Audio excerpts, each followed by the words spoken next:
You ever find out your neighbor's been borrowing your lawnmower, except the lawnmower is 300 acres of woods, and the neighbor is an entire subdivision with matching mailboxes and an HOA budget?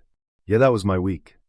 Apparently, while I was grieving my grandfather, the people next door had been out there bolting benches into my trees and slapping up signs like they were the National Park Service.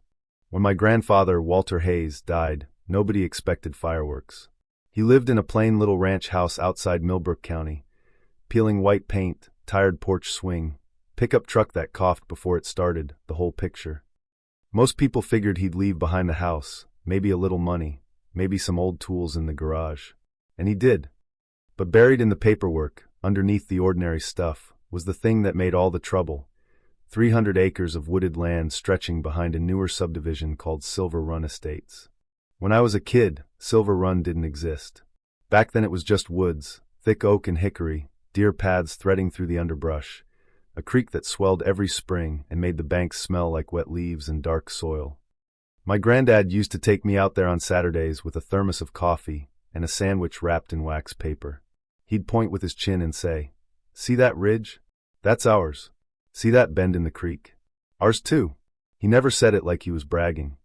He said it like gravity, simple, obvious, not up for debate. Then the county started growing. Developers came in, roads got paved, fields turned into cul-de-sacs, and eventually Silver Run Estates rose right up against our old boundary fence. Big houses, tidy lawns, vinyl fences, identical mailboxes, and an HOA that probably had bylaws for mailbox flowers and Halloween inflatables. But here's the important part. The developer never bought my grandfather's woods. He built right up to the line, right to the old barbed wire fence half swallowed by vines, and stopped. Over time, I guess the people in Silver Run started looking out their windows at all those trees and thinking, well, nobody's doing anything with it, so maybe it's ours now.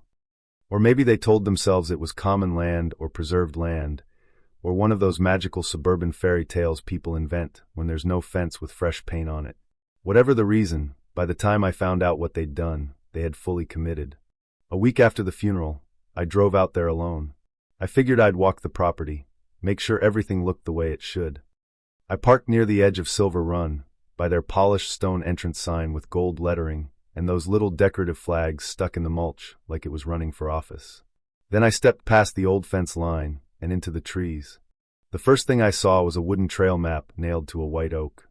At the top, in neat painted letters, it said, Cedar Ridge Community Preserve. Community. Preserve. My woods. Below that was a full-color trail map, blue trail, red loop, family path, all snaking through my grandfather's land like they'd hired a branding consultant. I actually laughed, just standing there in the shade like an idiot, because it was so outrageously bold it almost crossed over into comedy. Almost. Then I kept walking. A quarter mile in, I found a bench. Solid cedar, anchored into concrete footings, with a little plaque that read, "Donated by the Keller family in loving memory of Max." I'm going to be honest, I assumed Max was a golden retriever. There were more benches farther in, birdhouses mounted to trees, painted trail markers, little signs pointing hikers toward scenic overlooks that had apparently become neighborhood amenities without anyone ever bothering to ask the man who owned the place. It felt surreal. Not like anger at first, more like walking into your garage and finding your neighbors throwing a birthday party in it. You don't even know where to start because the audacity is so complete it short-circuits your brain. That night I went through my grandfather's files. The deed was clean. No easements, no shared access agreement, no public use arrangement, no legal mystery waiting to surprise me. The land was ours, legally, clearly, boringly ours. So the next morning I did what any reasonable adult tries first. I sent a polite letter to the Silver Run HOA. I introduced myself, attached the recorded deed, clarified the boundary lines, and requested removal of the signs and structures placed there without permission. No threats. No chest beating. No keep off my land theatrics. A week later, I got an email back from the HOA president, Brent Callahan. And let me tell you something. There are people who write emails like human beings, and then there are people who write emails like they're auditioning to become a mid-level tyrant. Brent was the second kind. He said the wooded area had been openly used and maintained by Silver Run residents for over a decade, that homeowners had invested time and money improving it, and that the preserve had become integral to community identity and property values. Then came the phrase that made me lean back in my chair and stare at the screen. He said the area functioned as de facto common space. De facto. That's one of those phrases people use when they don't have the law on their side, but they're hoping Latin-flavored confidence might do the trick. I called him. He answered like he'd been waiting for it. I said, "Just to be clear, you understand that long-term use doesn't transfer ownership, right?" There was a pause. Not a shocked pause, a calculated one. Then he said, smooth as polished granite, "Community reliance does create certain expectations." I said, "Expectations aren't deeds." Another pause. "Our attorney may see it differently," he said. And there it was. The moment it stopped being a misunderstanding and became a fight. I drove back out that same day. Families were strolling those trails like it was state land. Kids were biking. A couple with trekking poles smiled and nodded at me like I ought to be proud of the place. And standing there under those trees my grandfather loved, I realized something ugly but true. If I did nothing, this would only get harder. The longer you let people believe something belongs to them, the more offended they get when reality finally shows up. So I ordered a professional survey. A few days later the crew showed up in orange vests with tripods, laser units, GPS gear, all of it looking way too advanced for a forest argument between one dead farmer's grandson and a subdivision full of Pilates memberships. I walked with them most of the day. One of the surveyors, an older guy named Dennis, carried the original plat map in a plastic sleeve. He tapped the paper and said, "Your granddad kept this boundary clean. Straight lines, no ambiguity. Fence lines, textbook." Textbook. That word felt like a hand on my shoulder. By the end of the day, every corner was staked, every turn marked with bright ribbon fluttering through the woods like warning flags. The line was obvious. Anybody with eyes could see where Silver Run ended and my land began. And that Saturday, people stepped right over it. That was the part that changed my whole view of it. They weren't storming the woods with bolt cutters and bad intentions. They were just used to it.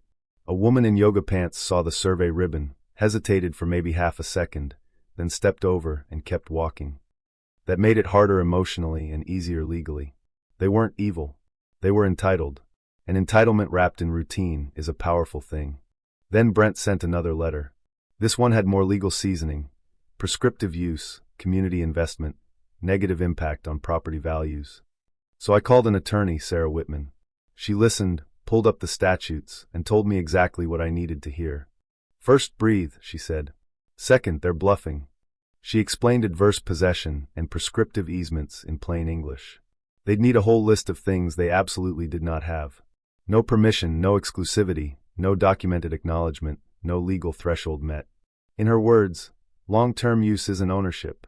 It's just long-term use. But she also warned me that being right doesn't make things cheap. An HOA with money and pride can make your life miserable just for sport. That's when the twist hit me. I didn't actually need to slam the door forever. I just needed to stop pretending the door belonged to them. I started digging into zoning and land use codes. The property had options, recreational overlays, limited managed access, guided hikes, primitive camping, even seasonal hunting zones with the right permits. My grandfather had been sitting on potential he never needed. I wasn't in that same position. So I called in a conservation consultant, Miguel Alvarez, a former park ranger who knew how to turn private land into something sustainable. We walked the woods together one humid afternoon, while cicadas screamed overhead like they were billing by the hour. Miguel pointed out trail erosion, compacted soil, vulnerable habitat near the creek. He said, "If people are going to use this land, it needs management. Clear entries, parking, waivers, limits. Otherwise they'll love it to death." That line stuck with me, love it to death.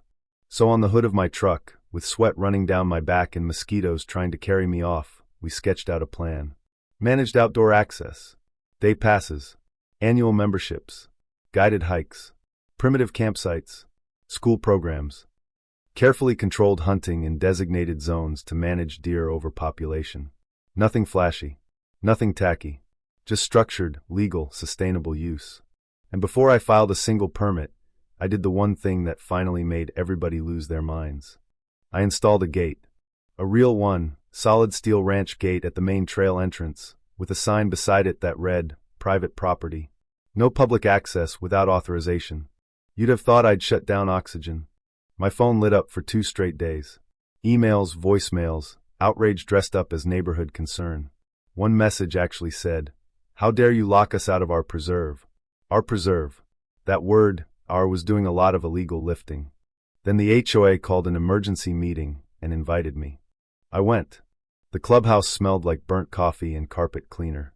Folding chairs. Printed agendas. Tension so thick you could spread it on toast. Brent stood up front looking polished and wounded, like a man who'd been personally betrayed by property law. Residents got up one by one to explain how they bought there because of the green space, how their kids learned to ride bikes on those trails, how I couldn't just take that away. When Brent finally let me speak, I stood up and said, "I'm not taking away anything that legally belonged to you. That land has been in my family for 3 generations. There's no easement, no agreement, no shared use record." I checked. The room got quiet, not convinced, just quiet.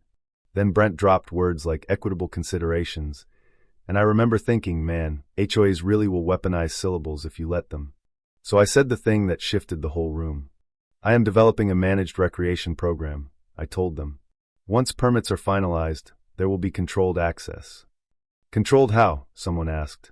"Permits, entry fees, liability waivers, marked trails." A guy near the aisle blurted out, "You're gonna charge us?" And I said, calm as I could, "If you want access to land you don't own, yes." That landed like a dropped skillet. But something else happened that night too, a crack in the wall. After the meeting, a few residents came up quietly. One older man shook my hand and said, "You're within your rights. Folks just don't like being reminded of boundaries." That word, boundaries, stayed with me. The next few months were all hearings, permits, insurance, environmental reviews, and one more empty threat from the HOA attorney that Sarah swatted down so cleanly it barely deserved the paper it was printed on. No lawsuit ever came. By fall, the permits were approved. When Cedar Ridge Outdoor Preserve officially opened, the air had that sharp October smell, dry leaves, cold bark, smoke somewhere in the distance. We built a small gravel parking lot off County Road 18, nowhere near Silver Run. Miguel had the trails rerouted and stabilized. We added footbridges, signs about native species, clear boundaries, and rules that actually protected the land. At 8 in the morning, the first car rolled in. Silver Run parking decal on the windshield. Out stepped the woman from the HOA meeting, the one whose kids had learned to ride bikes back there. She walked up to the folding table where I was checking people in and asked, careful and awkward, "So how does this work?" I explained the passes, the waiver, the trail rules, the campsite reservation system. She listened, pulled out her wallet, and said quietly, almost embarrassed, "I guess this is fair. We probably should have asked in the first place." And somehow that hit harder than all the threats. By noon we'd sold dozens of passes. By the end of the weekend, nearly 100. A surprising number of those people were from Silver Run. Some came grumpy, some curious, some clearly hoping to prove I was the villain they'd already cast. But once they saw the repaired trails, the footbridges, the cleaner creek banks, the managed access, the whole thing changed. It didn't feel stolen. It felt cared for. And here's the lesson that crept up on me when I wasn't looking. People love to talk about community until responsibility shows up with a price tag. Everybody wants access. Fewer people want stewardship. That's true of land, money, power, even kindness. If nobody's accountable, things drift. They erode. They get taken for granted. And one day everyone's standing around confused about why something beautiful got ruined. The best part? Even Brent eventually came around. One late November afternoon, I found him on the blue loop near that old cedar bench for Max, the presumed golden retriever. No blazer, no meeting packet, just boots and a fleece jacket. He looked around at the trails, the signs, the repaired banks, and finally said, "You've made improvements." "We've tried to be responsible," I said. After a while, he admitted, "When you put up that gate, it felt like an attack." "It wasn't an attack," I told him. "It was a boundary." He let out this little breath through his nose, almost a laugh, and said, "Reliance isn't ownership." No dramatic apology. No swelling violin music.